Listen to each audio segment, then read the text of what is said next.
I'm saying that Ariafe Babalola corrupted the judiciary, and in corrupting the judiciary, it came across my practice. When I came across it, I challenged it as a lawyer, and I fought it to the point where he could not enjoy the fruit of his exertion in the Supreme Court. Because why you should not be surprised is because the people in leadership are not elected by the people.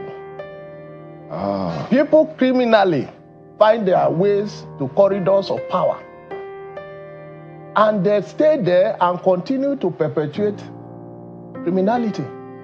I already told you, I wasn't shy about saying it. I said this system is not reformable. Nigeria will either descend into chaos or it might be saved by a revolution. Dele Farotimi was adopted in his office in Lagos. Do not forget that Dele Farotimi was a renowned human rights lawyer as well as one of the spokesperson of the presidential candidate of Labour Party, His Excellency Mr. Peter Obi, for the 2023 general election. So this video may take a little bit long, so stay to the end in order to understand in context why he was adopted, who adopted him, where he is per time, and why all this drama.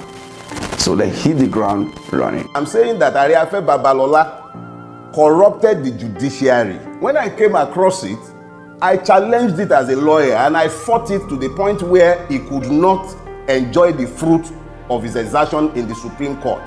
In writing the letter that he wrote to the then Chief Justice of Lagos State, Ayomide Philip, he libeled me, and I sued him for libel.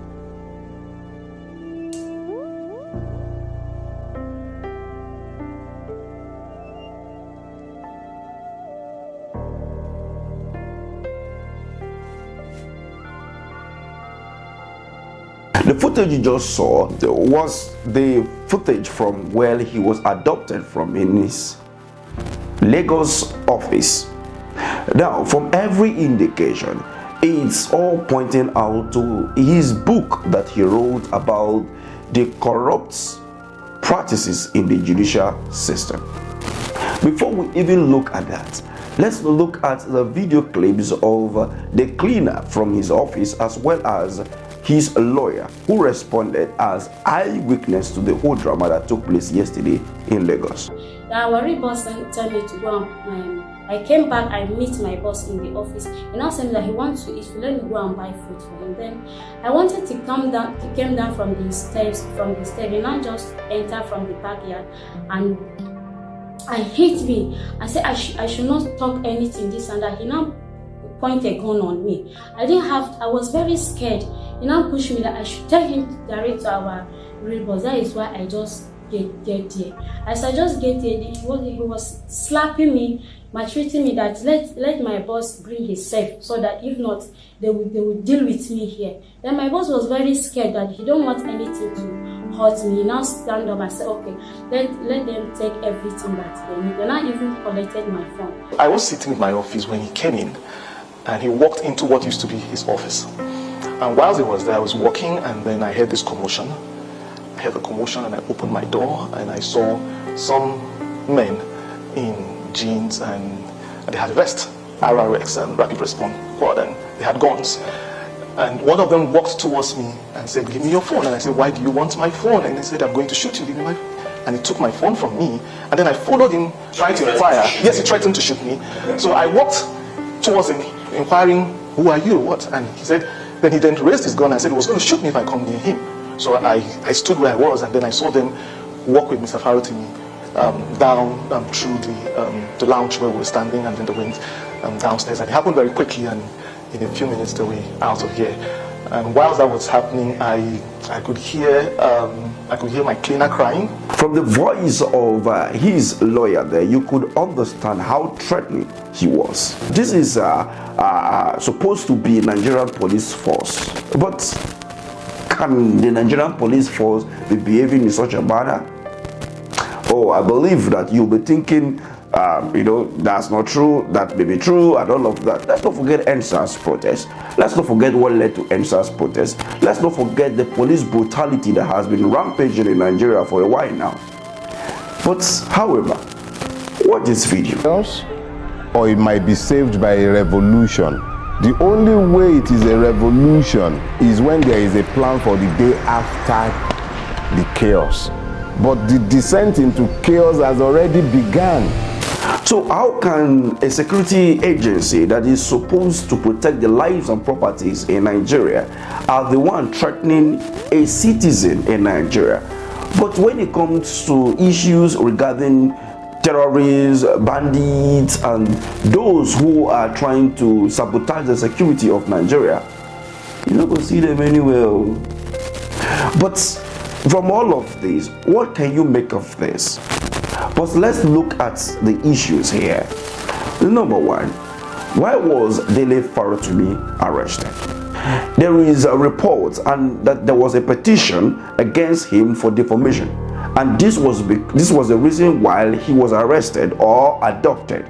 Many believe that he was arrested, but the nature in which he was picked up from his official office in Lagos, that was not an arrest, that was adoption. But however, in this particular video, you will understand in totality the reason why there was a petition from this Babalola against Dele Farotimi. I'm saying that Ariafe Babalola corrupted the judiciary, and in corrupting the judiciary, it came across my practice. When I came across it, I challenged it as a lawyer, and I fought it to the point where he could not enjoy the fruit of his exertion in the Supreme Court. In writing the letter that he wrote to the then Chief Justice of Lagos State, Ayomide Philip, he libeled me, and I sued him for libel. And when I sued for libel, the machines of corruption went into overdrive, and a case that should never have been killed at the preliminary stage was killed. If Ariafe Babalola was the only person who is licensed to enjoy that level of impunity, that's different. It's not about him. It's a system-wide problem. You simply can't get justice from the system. So now, come to think about this, let's have this conversation together. Why is he being arrested or abducted from Lagos and taken all the way to Ekiti as it's being reported and speculated on social media? If it is an issue of defamation, just like he wrote on his official Twitter handle, which I brought to you in our last video, where he was talking about him being petitioned by the CEO of UBA, Tony Elumelu, of which he answered to those petitions already. So why is it that Babalola did not follow the same procedures as that of Tony Elumelu? Big question, right? Now, it is obvious to everyone in Nigeria, like I said in our last video, that there is freedom of speech, but freedom of that speech is something that is not guaranteed in Nigeria or anywhere in the world. Now, before you talk about anything in Nigeria, you should be able to have a lot of skin to defend it when it comes to the ruling of Progressive Congress or the Power That Bill, or those that have money to use the security agency to prosecute you because you have said one thing or the other against them that they don't like. His Excellency Mr. Peter Obi, is one of these political elite within the last 19 months that has been so much abused and lied against, even by those who are in power. But we have not seen at any point in time where he has sued or even used the Nigerian police to harass anyone. The question that most Nigerians are asking is that why is it that the Nigerian police or army are finding it very difficult to go after bandits and terrorists, but they are easily showing muzzle when it comes to civilians? Now, you have watched all of the video. You have seen some of the clips and reactions from Nigerians. What is your own stand on this? One thing that we all need to understand is that silence in the midst of impunity is an endorsement to that impunity. So we all call for an unconditional release of Uncle Dele Farotimi.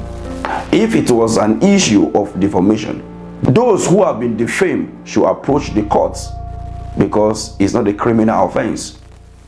But then, let's not forget that since the APC took over power in 2015 till date, it has been very, very difficult for any courts to even obey, or anyone to even obey court orders, or even people following the due process in Nigeria. Does that make any sense?